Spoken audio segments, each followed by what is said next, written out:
Alright, this is a new video. I wanted to show the new column clock that I got from Jim this summer. Or I should say this past summer. It's winter right now. I just serviced the movement and cleaned it yesterday.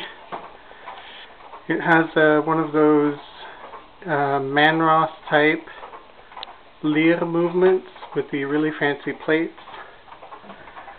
As you can see, the clock has really nice wavy glass. The original tablet also was really nice wavy glass. And the bottom has a wooden panel. The original dial is right there. I don't have it on right now because I'm testing it for timekeeping. A lot of these clocks that I got had kind of the parts mixed up a little bit. So I think the pendulum rod is actually not the right one. It needs to be maybe about half an inch longer. So I'm either going to have to switch it or just cut a new one. So this is a Sperry and Shaw. You see the labels in really nice shape.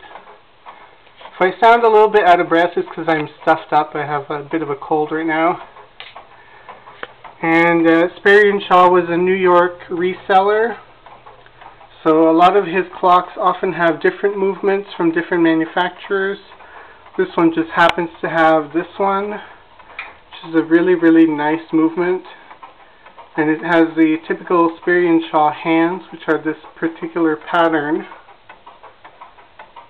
And let me just set it off. It's not keeping perfect time right now, so I don't mind having it run the strike.